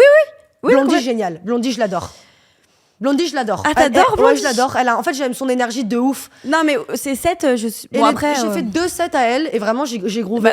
Il y avait des titres moins bons, mais vraiment. Ouais, trop bien. Sache que j'ai un titre depuis 3 ans dans la tête de Blondie. Je suis en mode. Je sais toujours pas ce que c'est d'ailleurs. Je te jure, et j'ai une vidéo du titre et je suis en mode putain, faut que je trouve ce titre. Et ça fait 2 ans que j'y pense et que. Tu vas le retrouver. Un jour, si tu passes par là, Blondie. Non, après, je te jure que si t'aimes l'afro. Blondie, si t'entends. Si t'entends. Que peu français. Ouais, mais des sous-titres. Mais non, par contre, si vraiment t'aimes l'afro, il faut absolument que tu. Si t'aimes en plus Black Coffee, Shimza, c'est le top. Je retiens. Il m'avait choqué à Burning Man, c'était du jamais vu. Ces sets sont fous, c'est une folie. Je sais pas si tu retournes cette année, tu viendras avec moi si j'ai. Attends, c'est quand? On passe du tout au tout, c'est là que ça sera pas à Burning Man. En vrai, c'est début septembre, c'est un peu. Non, c'est là, on est là. En vrai, ouais, hein. Pourquoi pas, hein, on peut rigoler. Ok, je vais te. Attendez, parce qu'en fait, on parle tellement. Ouais, on est vraiment genre 2 potes au café. Amène-moi un Pasta. Ouais, vraiment. Je vais te poser quelques questions rapides. Ouais. Ton titre préféré à jouer? Club Soda de Daft Punk, un rework de Bob Sinclair. Ok, très stylé. Bon, ton artiste préféré? Alors, en général, Rihanna, mon icône, mon artiste préféré, juste ma femme, genre ta mère, vraiment notre mère, mother, genre vraiment mother. Et sinon, enfin voilà, je sais que c'est con et tout, mais enfin Bob Sinclair en fait et en fait c'est vraiment au-delà de ses tubes, genre en fait il faut voir une performance un jour dans sa vie, c'est extraordinaire. Vraiment, je l'aime trop. Et même en tant qu'artiste et tout, j'ai toujours dit que c'était mon artiste préféré. Même quand j'étais petite et que je captais pas tout ce qu'il y avait derrière et tout, vraiment. Voilà, moi je m'en fous, j'assume et tout, vraiment. Non, mais c'est ton père. Ouais, mais même au-delà de ça, oui, en tant qu'artiste, c'est un mec génial. Oui, je sais, ça se voit. Le titre que tu écoutes, mais que tu n'assumes pas. Oh là là. C'est sûr qu'elle t'en a plein, c'est sûr. Oh là là, attends. Genre que tu réfléchis. Mais... Attends. Genre, le titre que j'écoute mais que j'assume pas, putain, ok, je l'ai. Ok, c'est ok. Oh là là, mais c'est tellement niche. Genre, ok, quand t'es un peu sur les réseaux aux États-Unis, il y a 2 meufs. Tu connais Bad Baby? Mais non. Si, elle a fait. C'est nul, moi, ça. Je comprends. Elle a fait. Si, bien sûr, tu connais totalement. Meuf, attends, bouge pas, parce que tu m'as dit question rapide, mais si, je suis obligée de te faire écouter. Tu vois très bien qui c'est. Et ça va faire une petite story en vrai, mais je sais que tu sais. Elle a fait. Attends, bouge pas. Gucci flip-flops, fucking hate you, bitch. Ok, cette meuf, elle s'est embrouillée sur Internet avec une influenceuse et elle a fait un diss track. Et meuf, le diss track, il est génial. Genre en l'embrouillant. Ouais. Et meuf, j'écoute ce diss track premier degré dans mes oreilles. Genre vraiment, voilà. J'assume pas, mais il est insane le titre. Genre vraiment, elle l'a détruit dans le titre. Elle la descend. Et vraiment, j'adore ce titre. Vraiment, voilà. C'est le son que j'assume pas trop d'écouter parce que ça n'a un peu aucun sens. Mais j'adore ce titre, vraiment. Mais la vraie question, tu l'écoutes quand en fait? Le matin? Le soir quand t'es vénère, quand t'es en train de travailler avec ton mec, quand t'es en mode bad bitch et t'as envie de, et tu sais genre elle est là, elle l'insulte, et même si tu relates pas, t'as envie d'être là en mode ouais sale pute et tout, bref. T'es hilarant. Bref, j'adore vraiment genre. Mais tu sais quoi, je vais grave l'écouter en vrai, ça a l'air trop drôle. C'est genre Midnight Sun de Zara Larsson. Oui. J'adore, enfin elle est géniale. Déjà j'aime trop cette meuf. J'adore en vrai, c'est pas trop la honte, je trouve. Ouais, mais t'as capté, c'est un son TikTok et tout. Oui. Genre, en fait, tu sais, c'est pas la honte, mais tu sais, si j'ai fait écouter ça à mon daron, il me regarde en mode mais t'es pas mon enfant, c'est pas possible, je te déshérite direct. Après, je connais, tu sais, la musique, même quand t'es mélancolique, t'as envie d'écouter des musiques mélancoliques. Quand t'es triste, t'as envie d'écouter des musiques. T'as envie de t'enfoncer dans ton humeur, en fait. J'écoute plein de trucs, J'adore. Ok, le style musical que tu détestes et que tu ne voudrais jamais jouer. Country. Ah ouais? Ouais, bah oui. Ouais. Je pensais que t'allais dire trance, tu vois, un truc dans ce style. Oh putain, ouais! Genre ah ouais, non, ça, électro. Enfin, ouais, techno. Trop hard. Techno, rave. Non, ça, c'est pas du tout mon truc. Genre archi, genre vraiment pas. Vraiment pas. Tu vois, mais genre, du coup, si tu devais choisir entre country et trance. Non, mais trans, du coup. Parce que, attends, au moins, je peux. Après, j'ai l'impression que c'est plus un moyen d'exprimer quelque chose, ce genre de musique, tu vois, d'exprimer un petit peu ton. Je sais pas, genre, tu lâches un truc. Mais quand tu parles aux gens qui vont en rêve et qui adorent ce genre de musique, mais eux, ils te décrivent le truc. Mais tu sais, ils disent pas en mode, ouais, je kiffe. Ils sont en mode, il se passe un truc dans mon corps, c'est hyper intense et du coup, respect à la limite, tu vois. Genre, Loïc, quand il me raconte ses... en fait, il se passe un truc dans leur corps. Vraiment, il y a quelque chose un lâcher-prise, en fait, qu'on connaît peut-être pas. Peut-être que c'est nous, au final, qu'on... Ouais, parce que tu sais, c'est con, mais on associe toujours ce genre de truc à genre drogue extrême. Ouais. Tu sais, moi, tu me après, il y en a beaucoup quand même. C'est que du beat et qu'il n'y a pas de parole. Je suis en mode, mais attends, mais on fait quoi, là? Ça se passe, tout se passe dans ton corps, mais c'est vrai que moi, c'est pas non plus trop mon truc, j'avoue. Tu vois, parfois, au A, il y a deux salles. Il y a la grande salle où il y a Black Coffee et il y a la petite salle où, tu vois, c'est un peu plus hard. Techno, bien sûr. Et je me suis déjà retrouvée dans la petite salle, mais genre random, tu vois, comme ça. Et t'es en mode, waouh, dans l'atmosphère, genre, alors que c'est vraiment c'est la même boîte, tu vois, c'est deux univers. Genre, tu passes de Black Coffee en mode, tu voyages, genre, tu rentres dans une pièce, waouh, ok. Rien que tu vois Born Sleepy, la chanson de Underground. Non. Tu connais pas? C'est elle est celle le truc qu'ils ont pris pour le truc Armani là, Bad Boy. Si, ok. Et bah tu vois, genre le début est insane et tout, sauf qu'après ça fait tom tom tom tom. Et après je l'ai joué. Je l'ai joué. En fait, tu vois, comme c'était la pub de la campagne, je l'ai joué pour Armani. Et tu sais, au bout d'un moment, j'étais en mode, oh putain, mais attends, mais je fais quoi là? Du coup, comment je transitionne? Qu'est-ce que je fais? Et je suis là, je saute. Mais au bout de 2 minutes de tom tom tom, je suis en mode, mais on va où là? Mais bon. T'as réussi la transition ou pas? C'était dur. C'était intense. Du coup, en fait, j'ai fait un truc où genre je l'ai remis du début et du coup, j'ai enchaîné le titre sur le pam bam bam bam. Je vois. On va parler un petit peu de santé mentale. Ouais. Bon, c'est pas très intense, t'inquiète, mais on sait qu'aujourd'hui, c'est prouvé scientifiquement que tu vois, la musique, ça t'aide à vaincre l'anxiété, ça t'aide à vaincre des dépressions. Je sais pas si tu t'y connais un petit peu, mais tu vois, moi j'ai lu des articles où par exemple la mélodie de la musique, ça pouvait genre calmer ta respiration, calmer au niveau aussi des battements de ton cœur, battre un petit peu moins vite ou au rythme de la musique, tu vois. Et donc ça aide vraiment beaucoup de personnes à passer des moments un peu compliqués. Personnellement, tu vois, j'ai eu des moments compliqués dans ma vie où j'ai eu des épisodes très durs, où j'ai perdu mes grands-parents, etc. Et je sais que moi, la musique, ça a vraiment fait partie intégrante de ma guérison. Et aujourd'hui, je sais que, tu vois, certaines musiques me font penser à d'autres événements, etc. Et donc, ça m'aide à relativiser plein de choses et à avancer aussi. Est-ce que toi, ça te fait un petit peu la même chose? Est-ce que ça t'a aidé dans certains moments dans ta vie? Elle m'a pas aidée, mais elle m'a accompagnée. Elle t'a accompagnée. Elle m'a accompagnée. Ça veut dire que, évidemment, comme toi, à plein de moments différents dans ma vie, j'ai écouté des sons. Tu vois, moi, par exemple, quand je suis triste, j'aime mettre de la musique triste. Et comme ça et en fait, la musique, elle m'amène encore plus en connexion avec cette tristesse. Et en fait, et comme tu dis, tu vois, la mélodie de la musique, les notes, rien que les paroles et tout, tu vas toujours trouver un truc que tu relates.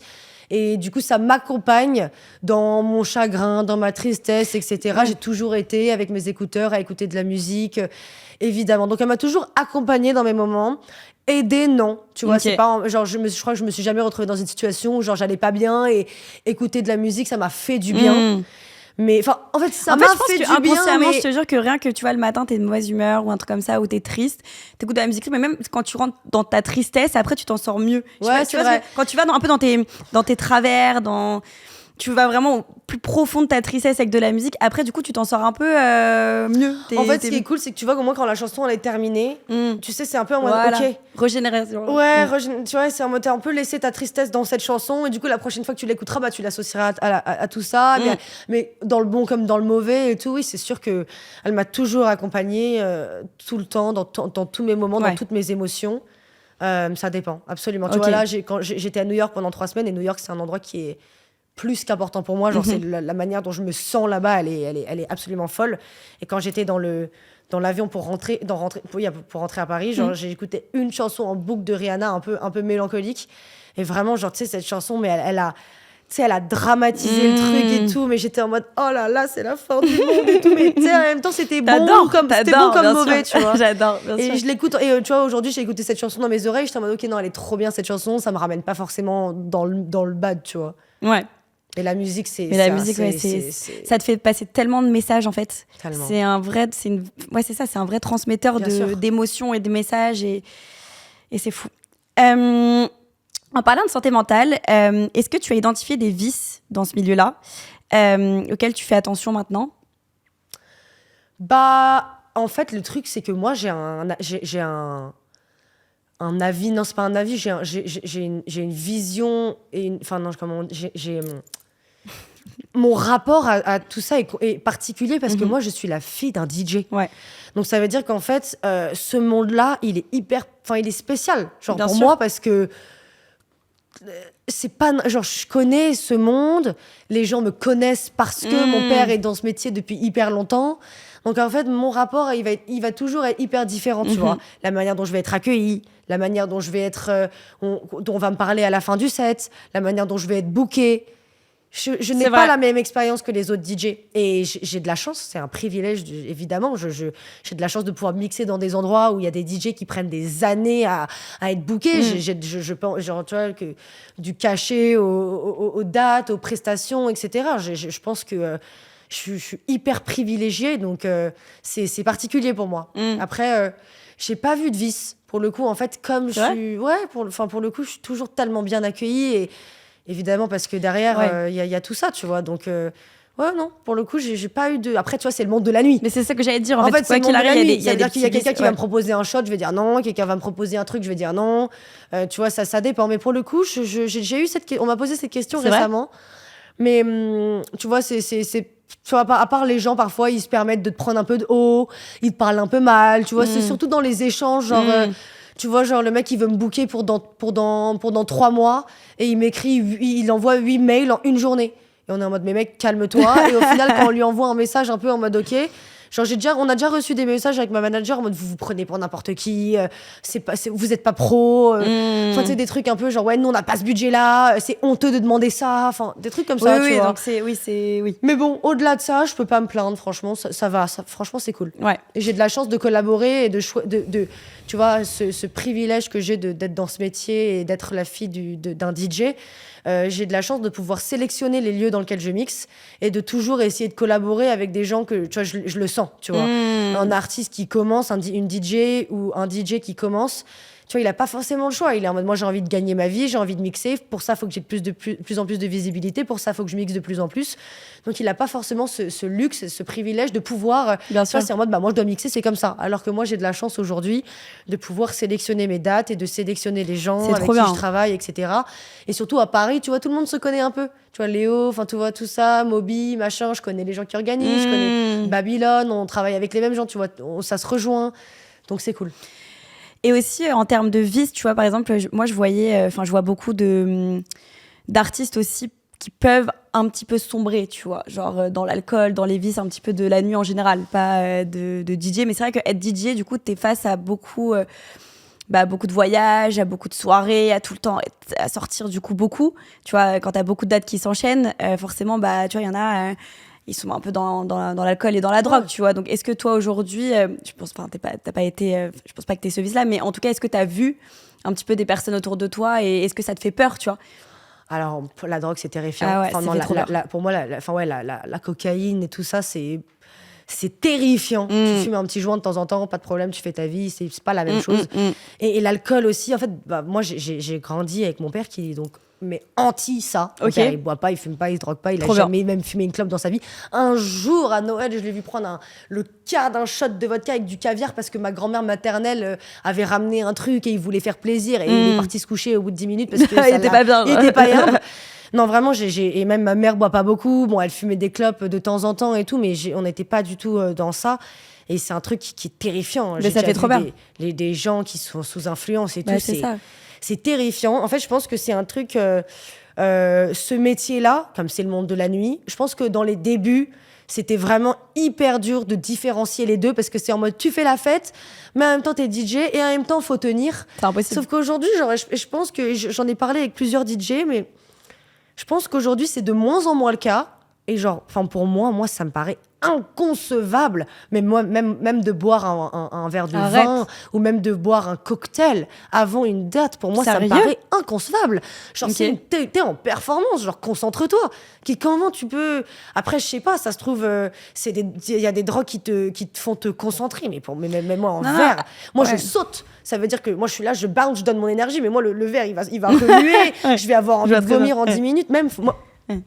moi jusqu'à je vais faire attention à ce que je mange avant, mais bien sûr, parce que j'ai peur que je mange un mauvais truc, un mauvais plat de pâtes, et qu'après ça m'est déjà arrivé d'être en set et de danser. Tu connais, je danse, je sautille et tout. En plus, toi, tu sautes beaucoup. Hein. C'est ça, je donne beaucoup d'énergie et tout. Et du coup, au final, j'ai mal au ventre parce que j'ai mangé un mauvais truc. Et après, je me dépense de ouf et tout. Et du coup, c'est pas bon. Donc, jusqu'à je fais attention à ce que je mange. Et je sais pas. Aujourd'hui, tu vois, justement, cette question, je connais une meuf qui mixe à New York et tout, qui s'appelle Bad Girl Brooklyn, qui est hyper cool, un DJ top à New York que je kiffe.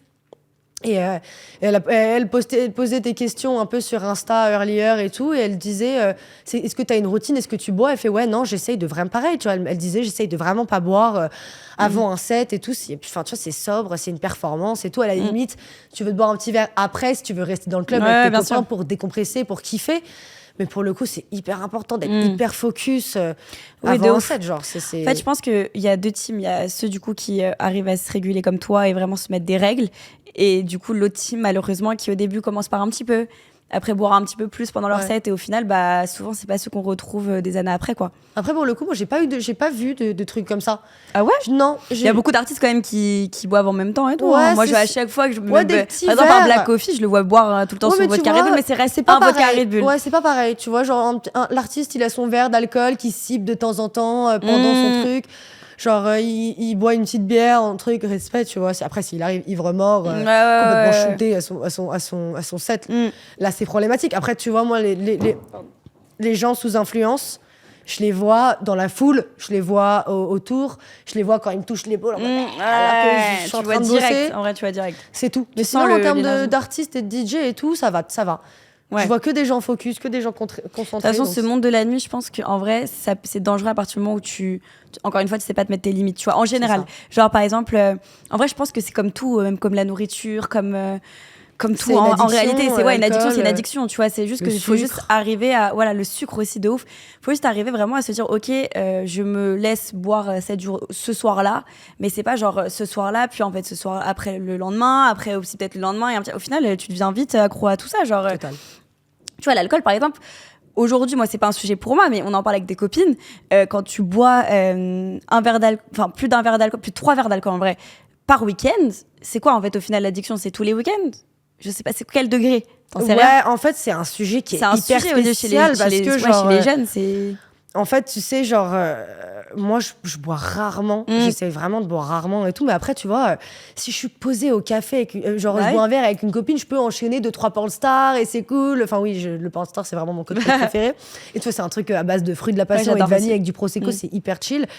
Mais c'est un vrai sujet parce qu'aujourd'hui, tu vois, quand je parle, j'ai des copines qui boivent un peu plus que d'autres et tout. En fait, c'est en mode... ouais, je bois genre 2-3 verres par semaine, mais bon, j'ai 20 ans, donc qu'est-ce que... voilà. Sauf que je suis en mode, mais oui, mais c'est pas un argument. Oui, de me dire que t'as 20 ans, c'est pas un argument. Boire 3 fois, boire quotidiennement, c'est déjà une chose, mais tu bois 3 fois par semaine, c'est intense. Et tu vois, si moi je te dis je me drogue 3 fois par semaine, d'un coup tu vas le voir différemment. Alors que c'est la même chose. Je suis désolée, c'est exactement la même chose. L'alcool, ça te rend violent, ça te rend malade, ça attaque les foies. Ça attaque le foie. Moi, j'ai l'alcool triste en plus, donc je suis grave dans mes feelings, je vais chialer et tout. Enfin bref. Tu vois, et même j'ai vu des membres de ma famille, j'ai vu des potes, j'ai vu des trucs sous alcool, et tu sais, ils sont là en mode, ouais, c'est détente, j'ai 20 ans, je bois un verre, c'est chill, mais non, en fait, c'est pas chill. Et du coup, voilà, chacun son avis, et tout, ça dépend. Ça dépend. C'est sûr qu'il y a un vice, il faut juste arriver à le voir avant et arriver à se réguler, mais sauf qu'aujourd'hui l'alcool il est commercialisé en mode, tu vois, c'est associé à la fête, c'est associé au kiff, c'est associé à je bois un petit verre, mais tu bois un petit verre, c'est comme si tu me dis je prends un petit rail. Bah non, tu me dirais pas je prends un petit rail, ça va, c'est détente. Ça va, un petit rail par semaine. Bah non, genre clairement pas. Genre absolument pas du tout, genre. Je sais que t'es en couple. Ouais, ma vie. Depuis longtemps. Hein. Ouais, grave. Depuis combien de temps? Depuis 5 ans. Ça date. On a eu des petits on and off. Il a été dur à dompter, celui-là. Mais il est magnifique. Mais t'as réussi. Ouais, de ouf. Comment te dire? Et bien, de ce que tu me dis, il est derrière toi et tout, il te soutient. C'est trop bien. Un soutien de ouf. Il est génial. Je l'aime. Trop bien. Amoureuse, évidemment tellement. Amoureuse. Ah ouais, je l'aime depuis des années. Et il est, je l'admire beaucoup. C'est hyper important pour moi d'admirer la personne avec qui t'es. C'est mon père d'ailleurs qui m'a appris ça et ma mère aussi. Mais j'ai grandi avec l'histoire d'amour de mes parents. Bon, aujourd'hui, qui sont plus ensemble, mais quand même, ils ont eu une histoire d'amour magnifique et que j'ai bu à la cuillère et tout pendant des années. Donc aujourd'hui, j'ai une connexion. Mon mec, c'est mon meilleur ami et même on était meilleurs amis pendant 1 an avant qu'on se mette ensemble. Ça, je savais pas. C'est ouf. Ouais, on s'est rencontrés en février 2020. Et lui, bon, il l'a tenté, Moi, j'étais un peu en mode non, attends, je suis pas sûre et tout. Et en fait, il m'a conquise. Il m'a clairement conquise. T'as eu là. Non, mais là, après 5 ans, je suis piquée comme une enfant de 14 ans. Genre, c'est ridicule. C'est trop bien, parce que tu l'es toujours à 5 ans. Grave. On a eu des petits on and off, évidemment. Tu vois, une relation, surtout quand on se met ensemble jeune, c'est dur. Tu vois, on est hyper jeune de se mettre en couple, surtout qu'on a un couple hyper intense. On est fusionnel, on est meilleurs amis, c'est passionnel. Genre vraiment. Genre, c'est hyper intense, mais dans le meilleur des... Tu vois, dans le meilleur des d'avoir trucs. les deux, en fait, une stabilité et l'intensité, c'est pas... Mais tu vois, d'essayer de dire à un homme de 19 ans que, allez, ça y est, c'est bon, on est en couple, maintenant, c'est terminé, t'es coffré, ça y est, t'es chez moi, tu fais plus rien. Attends, mais pourquoi il a quel âge? Bah, aujourd'hui, il a 24. Là, il a 24, coup, donc il a 1 an de plus que toi, 2 ans? Il a 3 ans de plus que moi. 3 ans de plus que toi, ouais. Exact. Est-ce qu'aujourd'hui, ton mec, comment il appréhende un petit peu, du coup, ton métier en tant que DJette? Est-ce que toi, tu penses que ça peut faire des tensions, tu vois, parce que vu que tu vas souvent être à l'étranger, je sais pas, être tout le temps dans des milieux où il y a beaucoup d'hommes, en général, tu vois? Écoute, faut savoir que mon mec, qui s'appelle Mathéo, par ailleurs. Ouais, d'ailleurs. Ouais, il s'appelle Mathéo. Au cas où, on te fait des bisous. Je t'aime, ma vie. En fait, il faut savoir il a joué et il joue encore une grande partie de mon éducation. Ah, dans le sens où, tu sais, moi, j'ai grandi dans un monde, encore une fois, privilégié. J'ai tout... tout m'a été la plupart du temps apporté, tu vois. C'est hyper ok de le dire, genre sur un plateau, tu vois. Je suis bien. Enfin, mon père a travaillé toute sa vie. Mon père est parti de rien. Il a travaillé toute sa vie pour nous offrir ce que ses parents ont essayé de lui offrir, etc. Ma grand-mère avait 2 jobs et tout, mais tu vois, quand il a commencé à gagner sa vie et surtout de vivre de sa passion, il nous a tout donné. Donc, on a grandi d'une manière hyper privilégiée à Los Angeles, au soleil, dans la bonne école. On a toujours été dans les bonnes écoles. On a manqué de rien. Et tu sais, parfois, ça fait que genre, tu vois, mes parents, j'aime dire qu'ils m'ont bien éduquée, évidemment avec des bonnes valeurs, mais tu vois, c'est mon mec, c'était hyper important pour lui que je sache que la vie, c'est pas ça. Ouais. La vie, c'est pas ça. Et lui, il est né dans une bonne famille aussi. Ses parents avaient de l'argent, il était dans un bon quartier, dans des bonnes écoles, etc. Mais lui, il est... petite séquence où je parle de mon mec, tu vois, il a arrêté l'école tôt parce qu'il était hyper ambitieux, il avait envie de bosser direct, il avait envie d'être sur le terrain, il avait envie de vendre des baskets, de faire des marques de vêtements, de faire plein de trucs. Aujourd'hui, il a une marque de vêtements et il a toujours eu envie de gagner sa vie et tout. Et du coup, depuis ses 16 ans, il est indépendant, il habite seul, il fait sa vie, etc. Et quand on s'est mis ensemble, et il m'a dit, c'est un des trucs qu'il a amené vers moi, c'est que j'étais la fille de quelqu'un, j'étais bien née, j'étais dans la fame, dans l'argent, etc. Mais qui me voyait que j'étais déjà hyper pied sur terre et tout. Donc c'est ça qui l'a kiffé. Et en même temps, il y avait ces trucs où il était en mode ok, non, genre faut que tu saches, la vie c'est pas comme ça. La vie c'est pas un monde de bisounours. La vie c'est pas machin. Donc ouais, en termes de ça, genre. Il m'accompagne et tout dans la vie, il m'a appris plein de trucs et c'est pour ça qu'aujourd'hui, tu vois, mon métier, il le voit et c'est que du soutien. C'est en mode, c'est mon métier, c'est la vie. Tu vois, aujourd'hui, ça fait 5 ans qu'on est ensemble et on est grands et ça fait... Enfin, tu vois, oui, bien sûr. Je lui montre mon amour de tellement de manières différentes, donc on essaye de plus trop stresser, tu vois, c'est la vie. Il m'accompagne aussi à mes dates et évidemment, il y a toujours un mec qui va venir draguer, mais bon, après, c'est la vie, c'est dans la confiance, c'est dans l'assurance. Faut que tu sais, c'est au-delà de ça, faut que tu saches que bon, bah, ta meuf, elle est prête à annuler le mec. Enfin, tu vois, dans tous les cas, s'il y a quelqu'un qui vient te voir, bah voilà, moi je parle de mon mec à tout le monde. Même, tu vois, regarde, là, tu m'as posé une question, ça fait 30 minutes que je parle de lui. Mais c'est trop bien. Dire, je le place dans c'est important partout, d'être fan de ce mec. Je suis fan de lui, donc, et les gens le savent, et j'essaye de le dire le plus possible et tout. Et du coup, vraiment, aujourd'hui, on a une relation où, tu vois, tout ça, de trucs de jalousie, évidemment que je le rassure au mieux et tout, mais on n'est plus dans ça. Lui, il est pas du tout. Enfin, tu vois, il est hyper sécure. Et enfin, tu sais, quand toute la journée tu dis à ton mec que c'est le plus beau, le plus fort, le plus intelligent, le plus drôle, tu vois, au bout d'un moment, il sait qu'il a pas de stress à avoir. Ok, non, mais c'était tant mieux. De toute façon, en vrai, c'est qu'une question de confiance. Clairement. Qu'une question de confiance. Après, c'est sûr que C'est la vie, en fait. Non, mais voilà, mais il y a aussi ce côté aussi, tu vois, je sais que même pour en tenir des amitiés ou des relations en général, quand t'es à droite, à gauche, tu peux être un peu éparpillé et forcément tu réponds moins. Après, c'est sûr qu'avec ton mec, c'est ton pilier, quoi. Donc, ça sera différent. Et après, il y aura toujours quelqu'un pour venir te voir, pour te parler, pour te draguer, pour te machin. Oui. Côté, après, c'est à moi de gérer. Tu vois que tu peux pas. Non, mais t'es tombé sur la bonne personne aussi qui sait te faire confiance, tu vois. Et toi, tu sais le rassurer, donc ça va dans les deux sens. Et dans les deux sens. Moi, je lui fais confiance, lui il me fait confiance, on s'aime et voilà. On va parler d'un sujet que je trouve très intéressant dans ce milieu-là, c'est le sujet des femmes, les femmes dans l'industrie. Le milieu des clubs reste quand même très masculin. Surtout au niveau des DJ, on n'a pas beaucoup non plus de femmes DJ en France et en vrai dans le monde aussi. Est-ce que tu as déjà, toi, vécu des situations un peu inconfortables en tant que femme déjà qui sort et en tant aussi qu'artiste ? Non. Non. Alors moi déjà, j'ai eu cette question aussi récemment, mais moi je suis pas trop d'accord avec ça. Dans la plupart des événements dans lesquels je mixe, dans la plupart des clubs dans lesquels je mixe en ce moment, c'est beaucoup de femmes, beaucoup de filles, genre qui kiffent, qui groovent et tout, qui ont leur propre univers, plein d'univers différents et tout, et j'ai pas pu parler avec elles de leur expérience.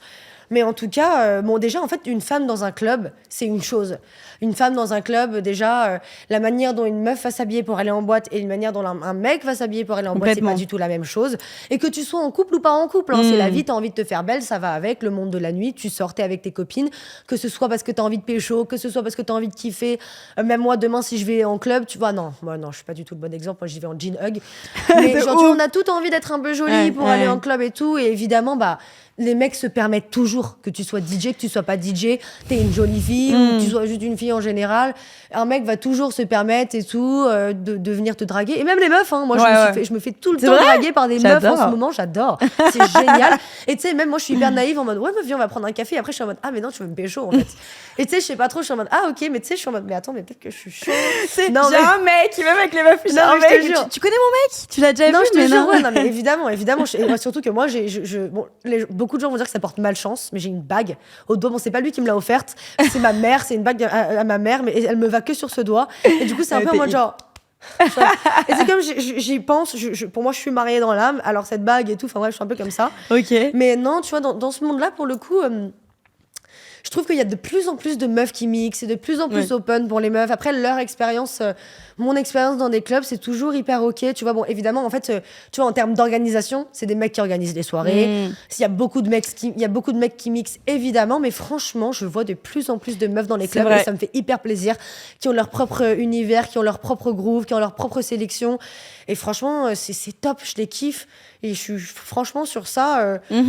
Sur ça, je pense qu'on évolue beaucoup. Je pense qu'on évolue beaucoup. On intègre beaucoup plus. On intègre beaucoup plus la femme et c'est hyper ok. C'est franchement, je les vois, elles sont bien. Genre, elles mixent, il y en a qui mixent avant moi, après moi, que ce soit dans les événements, dans les clubs. Je te jure qu'il y a pratiquement que des femmes qui me follow. Qui me suivent. C'est vrai? Soit qui mixent avant moi ou qui mixent après moi. C'est ouf. Il y a principalement que des meufs. Et je pense que c'est peut-être celles qui sont le moins connues, etc. Mais je pense que ça va être de mieux en mieux. On va de plus en plus évoluer sur ce sujet-là. Mais est-ce que toi, t'as une certaine pression, tu penses un peu plus parce que t'es une femme, ou tu ressens pas du tout ça? Non. Franchement, je ressens pas du tout ça. Je pense que justement parce que je suis une fille, je suis une femme, je suis de plus. Les gens, ils sont plus, tu vois, c'est plus cool, tu vois. Ils sont en mode, c'est même genre. Après, encore une fois, ça peut être aussi faussé parce que t'es peut-être un peu la fille de Bob Sinclair, donc aussi, tu vois, peut-être qu'on va un peu moins te faire des remarques sexistes. Mais je pense que tu vois, genre un mec qui mixe, il va être beaucoup moins regardé qu'une meuf qui mixe, tu vois. Elle est fraîche, elle dead, elle bounce et tout. Enfin, c'est tellement plus sexy, c'est tellement plus cool. Et je pense que les gens kiffent ça aussi. C'est vrai, je suis d'accord. Et t'as des artistes un petit peu féminines que tu suis? Andy, ok. 4K, j'adore ce qu'elle fait, je l'adore. MV aussi. MV Tsang, on était ensemble au Delta l'année dernière et tout, j'adore son groove. Shin, ma cousine, qui mixe plein de trucs différents. J'adore quand moi je mixe un peu toujours dans les mêmes registres, mais elle mixe, elle est top, elle mixe dans de plein de genres différents, plein d'événements différents. Et en plus, la meuf est aussi réalisatrice, elle est aussi actrice, elle est aussi machin, elle fait plein de trucs en même temps, donc c'est hyper cool. Blondish aussi, j'aime bien son univers. J'aime bien aussi qu'elle ait mélangé pas que sa musique, mais aussi son palmier, ses tenues, abracadabra, tu vois, son groove, son mood, etc. Il y en a plein des meufs comme ça. J'adore Peggy Gou, moi, par exemple. Peggy, elle est top. Elle a mélangé elle s'habille trop bien. Elle a un bête de style. Elle est hyper cool. Même sa musique, tu vois, elle a réussi un peu à la rendre accessible. Elle a réussi un petit peu à développer grave. Je vais trouver house. Je vais trouver son nom. Putain, non, on n'a pas de réseau, mais aussi, tu vois, là, j'ai mixé pour Armani. C'était une meuf italienne qui mixait avant moi, une DJ. Et elle mixait grave les mêmes grooves que moi et tout. Donc, c'était trop bien. Plein de meufs comme ça. C'est trop bien, franchement. C'est kiffant de ouf. Et honnêtement, il y a 5 ans, il y a quand même beaucoup moins de femmes. Non, mais c'est sûr, je pense que là, c'est ce que je dis, ça va évoluer de plus en plus. Il y a de plus en plus de meufs qui mixent et ça va être de mieux en mieux. Et on va être tu vois, les mecs du milieu vont être plus confrontés aux femmes, genre, on va take over. C'est vrai que c'était un milieu qui n'était pas assez conquis par nous. C'est peut-être on va le conquérir petit à petit. Ouais. Girl power. On est là, hein. On arrive fort. Aujourd'hui, où est-ce que tu te vois dans le futur ? Là, si tu devais te projeter dans 10 ans, genre, tu te vois où ? Alors moi, tout ce que je fais là, c'est genre je construis un peu mon portfolio personnel. Je fais plein de trucs différents. Je fais un peu d'influence, mais je fais un peu de mannequinage, je fais un peu de DJ et tout. Moi, je me vois aux États-Unis. Je me vois retourner aux bases américaines et tout. Alors à New York, ouais, surtout, vraiment à New York, c'est hyper important pour moi. Ça fait quelques années que j'essaye de construire un peu un dossier pour pouvoir y aller et vraiment à 100% être là-bas. C'est mon rêve, vraiment, c'est là où je veux être, c'est là où je me sens le mieux, c'est là où je me sens la plus créative. Quand je suis là-bas, j'ai plein d'idées, j'ai plein de trucs que j'ai envie de faire et même amener, tu vois, par exemple, le concept de breakfast clubbing, tu vois, dans des petits cafés et tout, ça, je trouve ça génial. Il y en a pas beaucoup à New York. Je t'ai vu là, c'était pour Italie, pour Max & Co. Ouais, j'ai fait. Non, à Paris aussi, breakfast. Pour t'es venue. Mais oui, j'étais là. T'étais avec ton frère. Trop absolument, ça c'est génial. J'adore ce concept. Ouais, on est venu prendre un petit déj. Il y avait Palo et Raph qui mixaient comme ça, de la bonne musique dès le réveil. C'était génial. J'adore. Je trouve ça trop cool. Et les gens ils groovent de ouf. Et j'ai déjà mes petites idées en tête des petits cafés à New York dans lesquels j'adorerais faire ça. Et il y en a pas beaucoup là-bas. Il y a pas de concept comme ça. Non, pas c'est trop. Marrant. Pas trop. Ils sont très club, ils sont très underground et tout. Donc, mais je vais l'amener. Ça arrive. C'est une super bonne idée, ouais. Ne dis pas trop. Non, mais ça arrive et tout. J'aimerais mettre des trucs comme ça en place. Et New York, vraiment, c'est vraiment l'endroit où je me sens le plus exister. Et moi, je suis quelqu'un...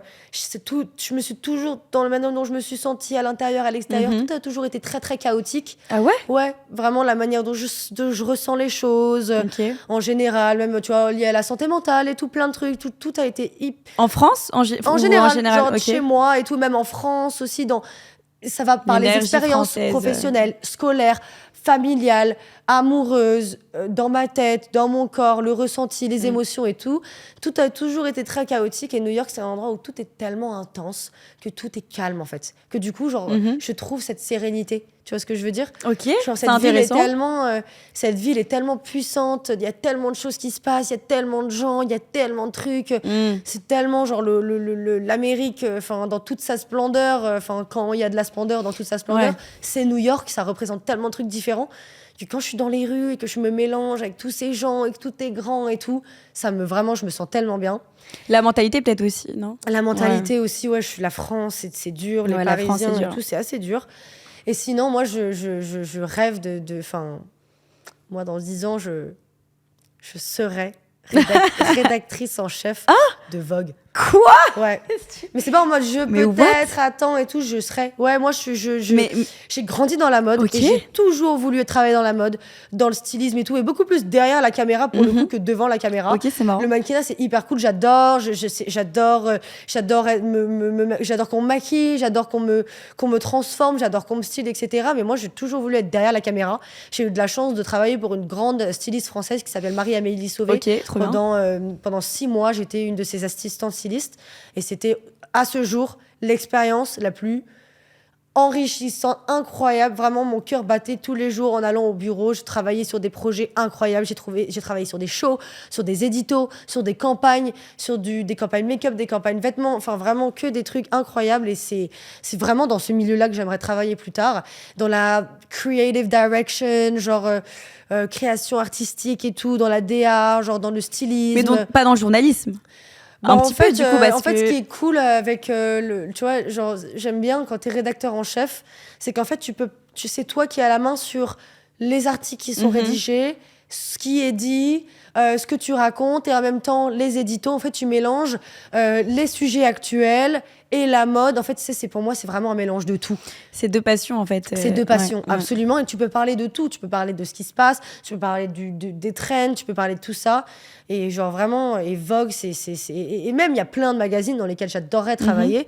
Mais Vogue, c'est un symbole, c'est un emblème genre incroyable. Oui. Et j'adorerais. C'est marrant, je m'attendais pas du tout à ce que tu me dises ça. Ouais, genre je veux être la boss de ça. Genre vraiment. Tu le sauras, je te le souhaite. J'ai aussi travaillé pour Family Style à distance et tout. Je travaillais beaucoup avec lui. C'est Joshua Glass, il est rédacteur en chef de Family Style, un magazine new-yorkais qui est centré autour de l'art, la culture, la nourriture et tout. Trop stylé. Et même ça, c'était génial de pouvoir. Tu vois, tu shootes les campagnes, en même temps tu travailles sur ce qui est dit, en même temps tu parles de plein de sujets et tout, avec plein des célébrités, des gens connus, des gens moins connus. Et tu vois, tu peux leur parler de plein de trucs et tout. Genre vraiment, ça me passionne et c'est ça que j'aimerais faire dans ma vie. Moi. Mais déjà, en vrai, inconsciemment, t'allies déjà la musique et la mode, c'est en vrai. Donc déjà, tu te rapproches aussi un petit peu de peut-être de Vogue, tu vois. Bien sûr. Mais déjà, en fait, c'est ouf parce que t'associes déjà deux passions à toi. Et je sais pas si tu te rends compte ou t'en es arrivé aujourd'hui dans ta vie, genre. C'est que depuis toute petite, t'aimes la musique et la mode et tu te retrouves à mixer pour des... Évidemment, pour des marques de mode. Et rien que le fait que moi, ma mère était mannequin et travaillait pour Vanessa Bruno en tant que styliste pendant longtemps et m'avait rédigé. Et je fais exactement ce que les deux font. J'ai mélangé leurs deux métiers. J'ai mélangé leurs deux métiers et c'est mon métier aujourd'hui. C'est dingue. Et j'adore faire de la musique et j'ai aussi pour projet, j'adorerais remixer mes propres sons. Il y a plein de sons que quand j'écoute, je suis en mode, j'aurais pas fait ça, j'aurais pas fait ça. Donc il faut absolument que je me pose dessus.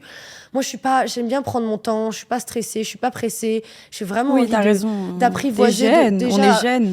Tu sais, on est jeunes et surtout tout en aussi apprenant à me connaître, apprenant à savoir ce que j'aime pas, travailler sur ma santé mentale, travailler sur genre la meilleure version de moi-même, à l'intérieur comme à l'extérieur. Faire des rétrospections sur toi. Exactement. Bien sûr. C'est hyper important. Et en vrai, en fait, c'est trop bien que tu aies ce mindset-là, tu vois, que tu te réduises pas qu'à mixer, trucs. C'est vraiment genre tout un travail aussi de profondeur de toi-même. C'est hyper important. Et ce qui va découler sur des sets et des expériences de vie folles. Tu vois, peut-être qu'aussi, tu avais besoin aussi de passer par la France avant de repartir aux États-Unis. C'est hyper important pour moi d'être en connexion avec moi-même, genre vraiment d'apprendre à me connaître à 100%. Et même, tu vois, genre moi, je suis très psychanalyste, très psychologie. Same, j'adore. Genre à fond, je suis en thérapie depuis que j'ai 9 ans, donc vraiment, c'est hyper important pour moi.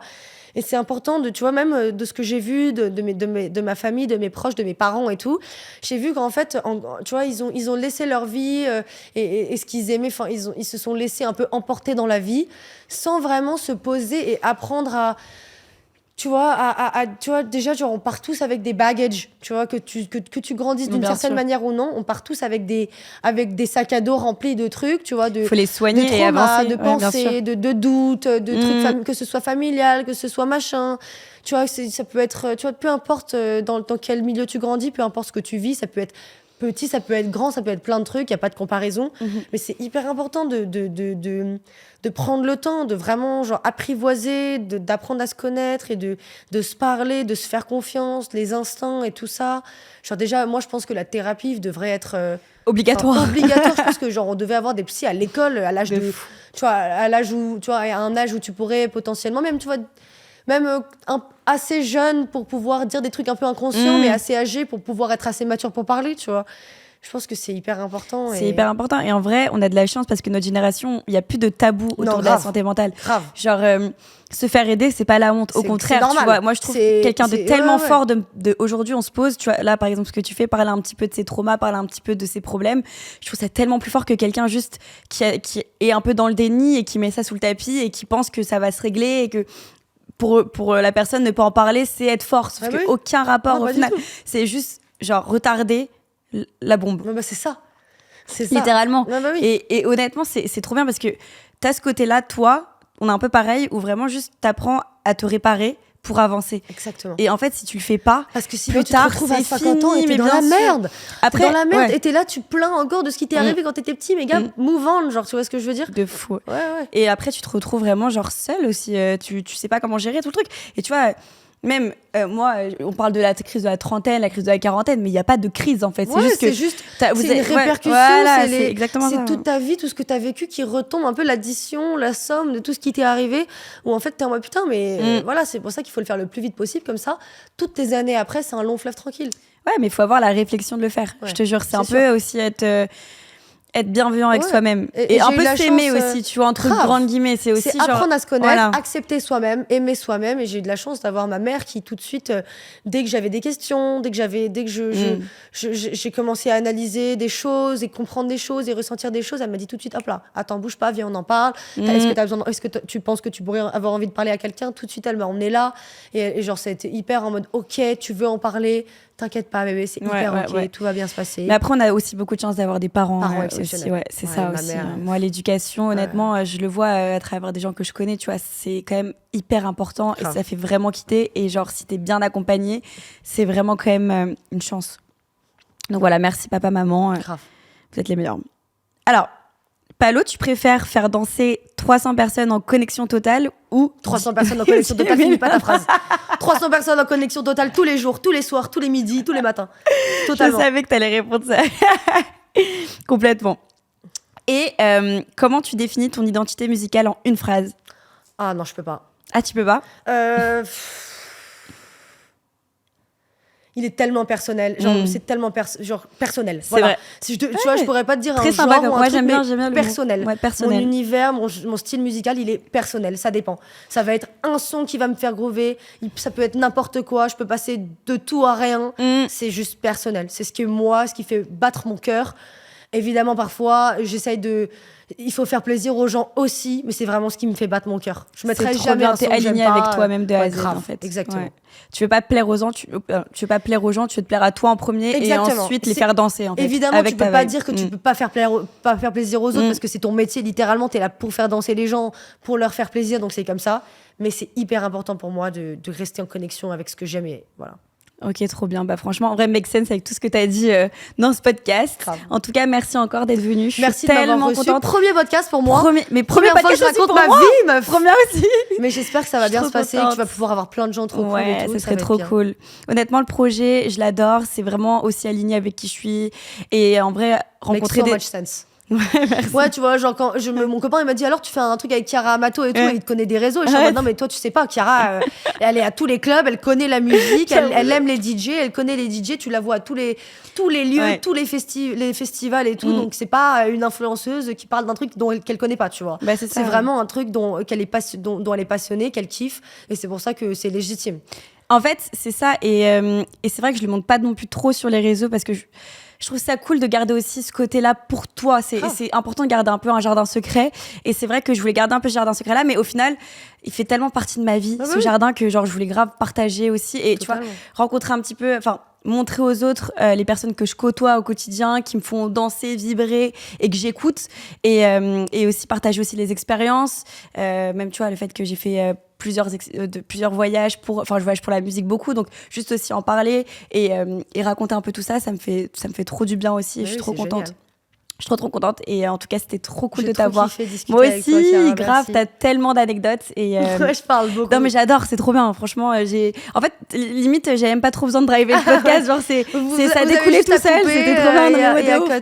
T'avais tout. Enfin franchement t'es trop forte. Voilà, bravo. Bien, merci beaucoup. Et voilà, je fais des gros bisous et merci d'avoir regardé cette vidéo. Merci de nous avoir écoutés. Bisous.